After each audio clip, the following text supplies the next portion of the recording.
Hello everyone, and welcome back to Simple English Cast.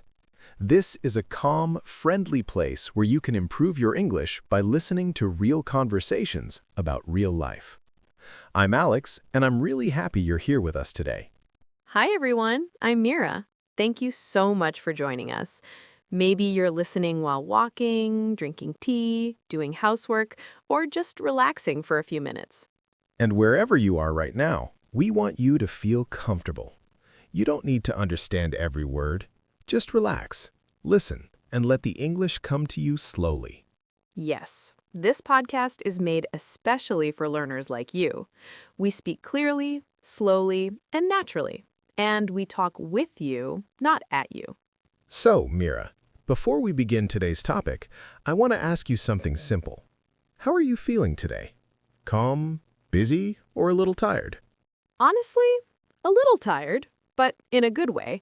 You know that feeling when your body is tired but your mind feels peaceful? Yes, I know that feeling very well. And listeners, maybe you feel the same today. Exactly. And that's why today's topic is perfect, because we're talking about education, exams, real life, and real English. Yes, and if you're listening and thinking, oh, this sounds serious, don't worry. We won't give you a lecture. We'll just share stories, feelings, and simple ideas. So, today we're asking a big question. A question many learners think about, but don't always say out loud. That question is, do exams really prepare us for real life? Or, another way to say it, we study for years, pass tests, get marks, but when real life starts, why do we still feel confused sometimes? If you've ever felt that way, you're not alone. And today, Alex and I will talk about this openly. Before we go deeper, let me ask you, the listener, something. When you hear the word exam, what do you feel?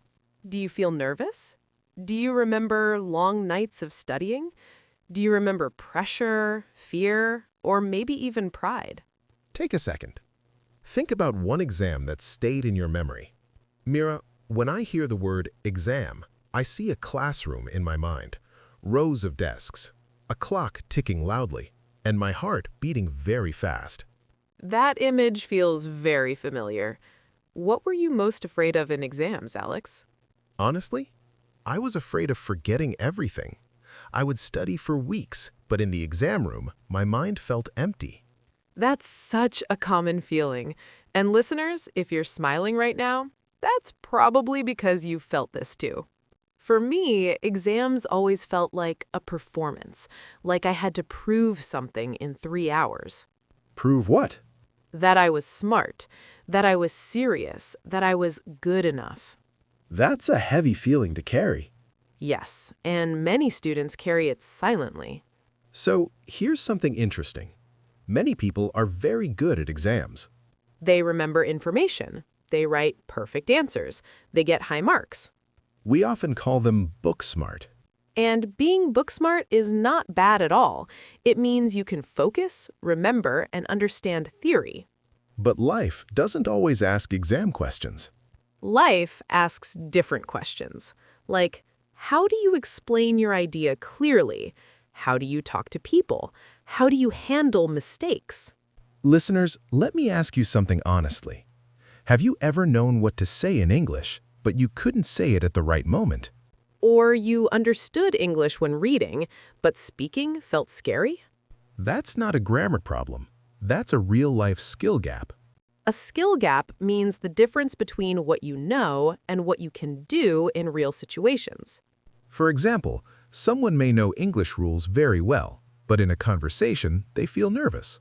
And that's normal, because exams test memory. Life tests communication. Meera, do you remember a time when your exam skills were not enough?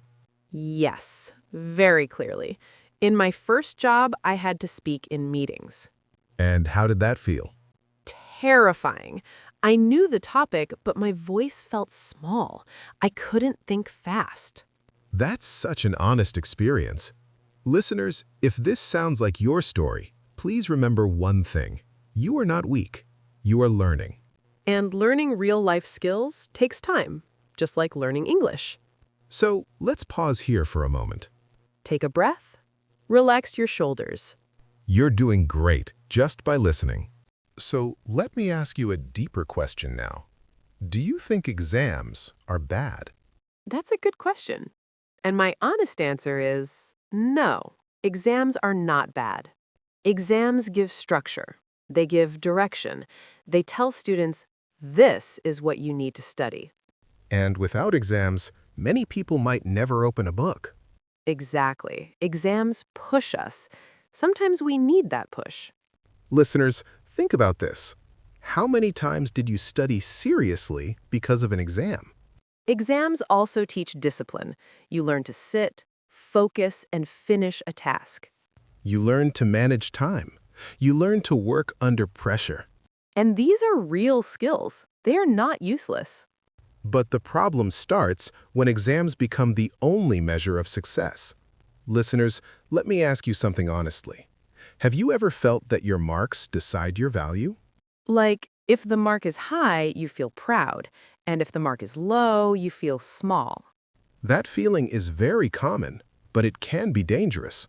A mark is just a number. It cannot measure your kindness. It cannot measure your creativity. It cannot measure how well you talk to people or how well you solve problems in real life. But many education systems forget that. Let me share a small story. There was a student named Daniel. Daniel was very good at exams. Top grades, perfect answers. On paper, he looked amazing. His resume ticked all the boxes. But in his first job, he struggled. He didn't know how to ask questions. He didn't know how to explain his ideas.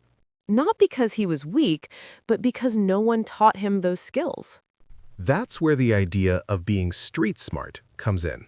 Street smart means handling real situations, people, problems, pressure. And street smart skills are not learned by memorizing answers. Meera, do you think street smart skills can be learned? Yes, absolutely, but not in the same way as exam subjects. How, then? Through experience, through mistakes, through practice. This is what we call hands-on experience. Learning by doing, not just reading. For example, you can read about conversation skills, but you only learn them by actually talking. Listeners, this is very important for English learners. Many learners tell me, I understand English, but I can't speak. That's because understanding is passive, speaking is active. Exams often test passive skills. Life needs active skills. And exams also teach us to fear mistakes. Yes, in exams, mistakes mean lost marks. But in real life, mistakes mean learning. Listeners, think about this carefully. When you make a mistake while speaking English, it doesn't mean you failed. It means you tried. And trying is how real skills grow. Take a small pause here. Relax your face, relax your jaw. You don't need perfect English to communicate. Let me ask you something personal. When was the last time you used English in real life? Was it a message, a call, a small conversation? Even a small moment counts. Confidence doesn't come from books alone. It comes from repetition. From hearing yourself speak, from surviving small, uncomfortable moments. I remember my first presentation in English. My hands were shaking. What helped you get through it? Not grammar, breathing, and reminding myself that people were listening, not judging. Listeners, people are usually kinder than you think. Most people are not waiting for your mistakes. They're trying to understand you. Meera, let's talk about soft skills. Yes, soft skills are not soft at all, actually. That's true. They sound gentle, but they are very powerful. Soft skills are skills like communication, listening, teamwork, empathy, and confidence. And listeners, these skills are needed everywhere. At work, in friendships, in daily life. Meera, why do you think soft skills are so important? Because knowledge stays in your head, but soft skills connect you to people. That's a beautiful way to say it.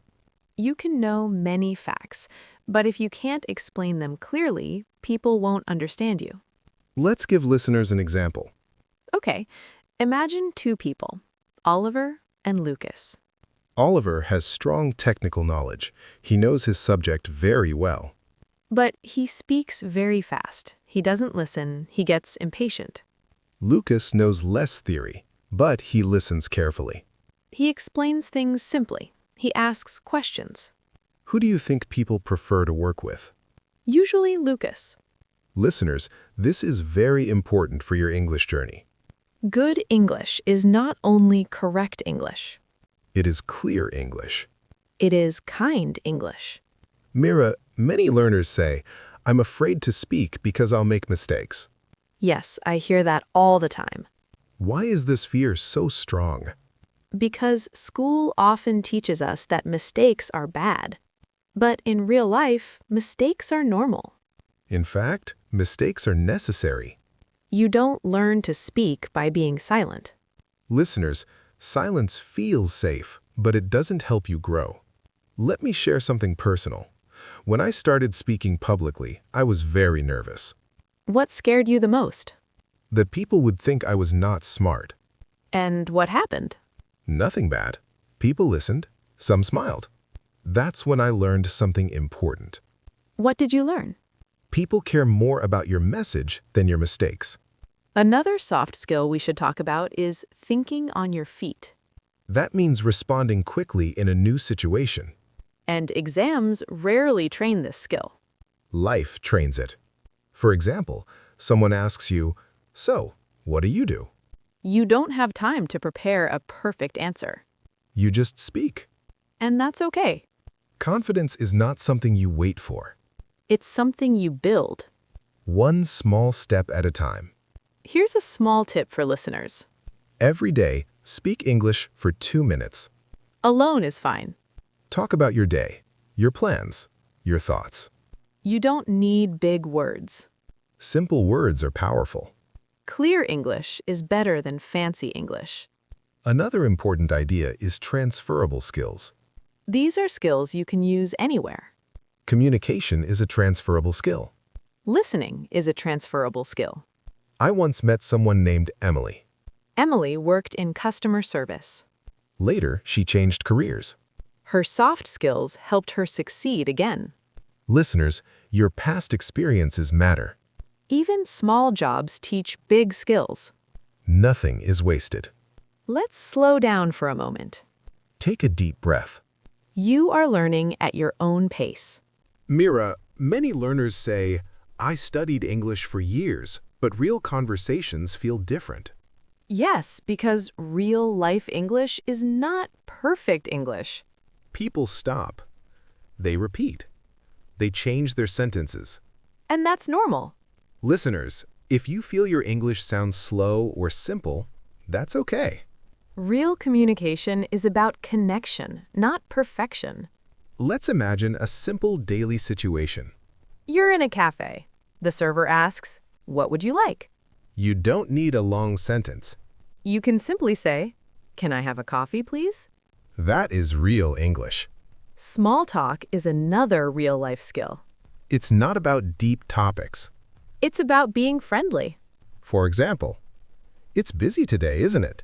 Or, "This place is nice." Listeners, you can practice this anywhere.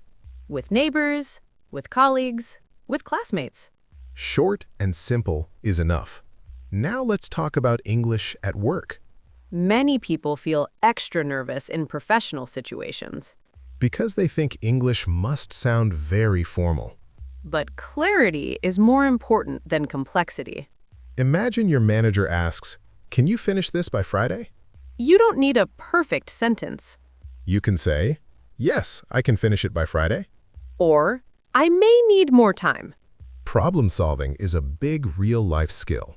And English helps you explain problems. For example, there's an issue with the schedule. Or, "I don't understand this part yet." Asking questions is a strength. Not a weakness. When you ask questions, you show interest. And you avoid mistakes later. Meera, interviews are a big fear for many learners. Yes, because interviews mix language, pressure, and self-confidence. But interviews are also conversations. You don't need long answers. You need honest ones. For example, what are your strengths? You can say, I'm good at learning and working with people. I once spoke to someone named Michael, Michael was very nervous in interviews, but he practiced simple answers. and he focused on clarity, not perfection. Listeners, confidence often comes after action. Not before. You speak first, confidence follows. Let's talk about mistakes in real conversations. If you make a mistake, it's okay to correct yourself. You can say, "Sorry, let me say that again." That's natural English. Don't be too hard on yourself. Learning a language is a long journey. Every small effort matters. Progress is more important than perfection. Say that again, Meera.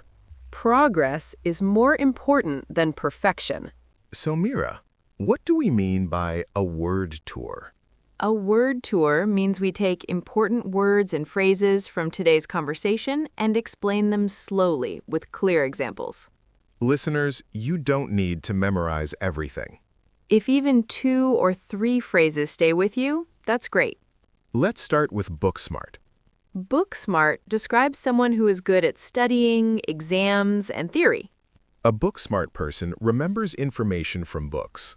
For example, Laura is very book smart. She always gets high marks. Being book smart is useful, but it's not the whole picture. Now let's look at street smart. Street smart means being good at real-life situations. It's about handling people, problems, and unexpected moments. For example, he's not top of the class, but he's very street smart at work. Another important phrase is soft skills.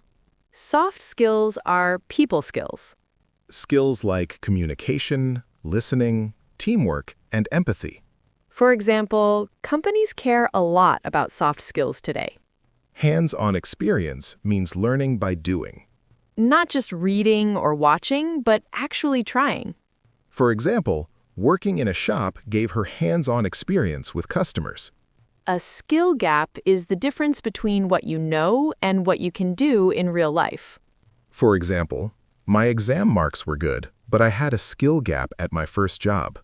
Think on your feet means responding quickly in a new situation. Without time to prepare. For example, in meetings, you need to think on your feet. Transferable skills are skills you can use in many places. From one job to another, from study to real life. For example, communication is a transferable skill. Learn the hard way means learning through a difficult experience. For example, he learned the hard way that waiting until the last minute is stressful. Imposter syndrome is a very common feeling.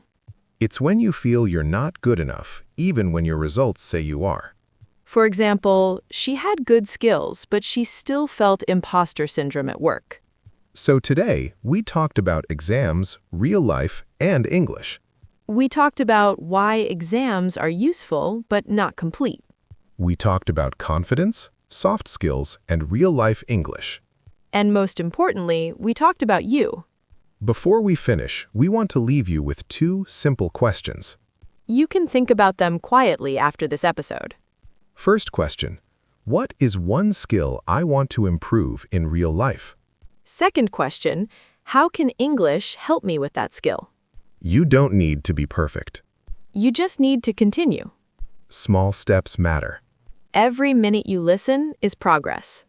Learning English is not a race. It's a journey. Some days feel easy. Some days feel hard. Both are normal.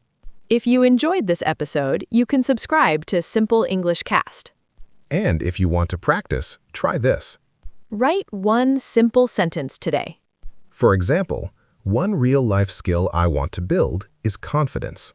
Thank you for spending your time with us. We really enjoyed talking with you today. This is Alex. This is Meera. You've been listening to Simple English Cast. Keep learning. Keep practicing. And take care. Bye.